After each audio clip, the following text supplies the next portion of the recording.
Hi there, I'm the Second Shot Gamer, and today we'll be looking at Warhammer 40,000 Darktide.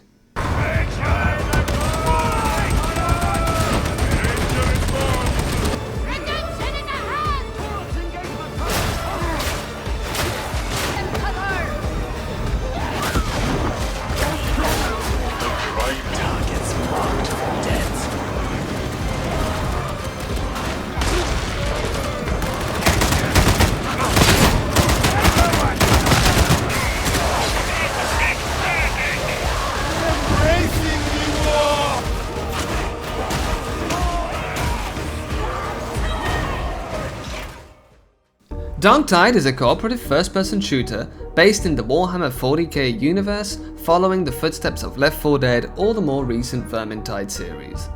It released in November 2022 to a mixed reception due mainly to its lack of content compared to its predecessors and the removal of core mechanic of the series such as crafting and character archetypes.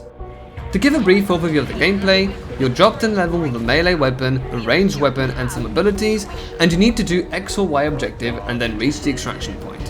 While you do this, hordes of monsters will attempt to murder you.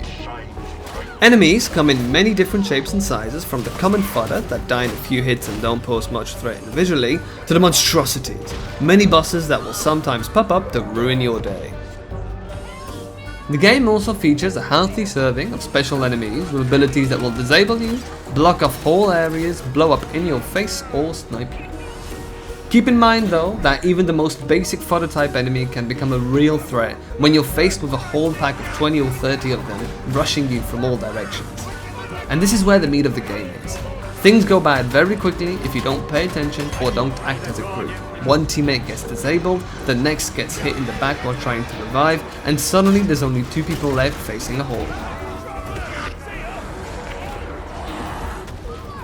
The moment-to-moment gameplay of this game is insanely satisfying.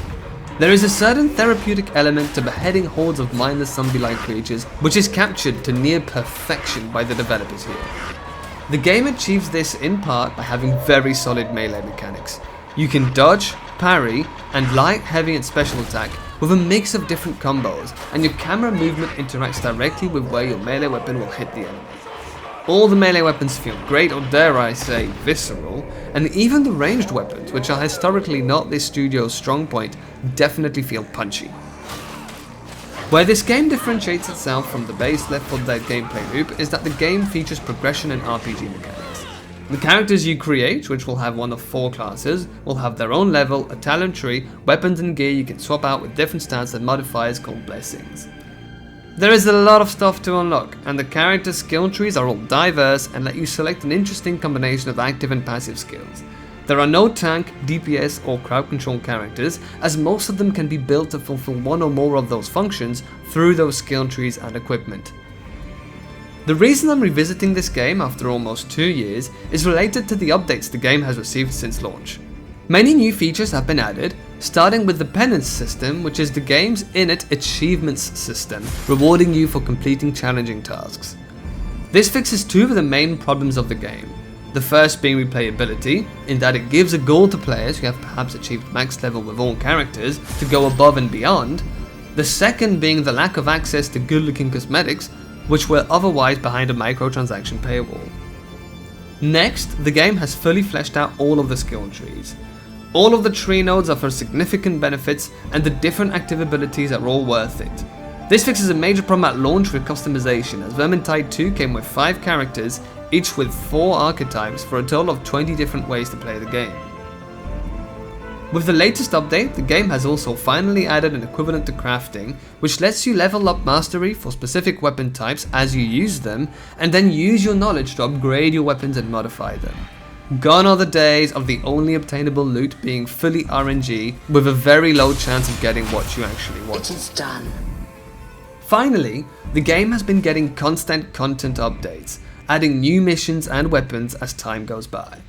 I still think the rate of content release is a bit slow, but with all the aforementioned features, the game is now definitely worth its asking price. And given Vermintide 2 is still getting new features and content even though it released in 2018, I have no doubt that the developers will keep adding content to Darktide. On a side note, the game can suffer from poor quality of life in some areas, mainly in the UI department. Most, if not all of these can be fixed via mods, so should you appreciate the game and want to spend more time on it, I would definitely recommend looking into those, as they will make your experience much more enjoyable. I will be adding a list of the mods I use when I play the game in the comments for those of you who are interested.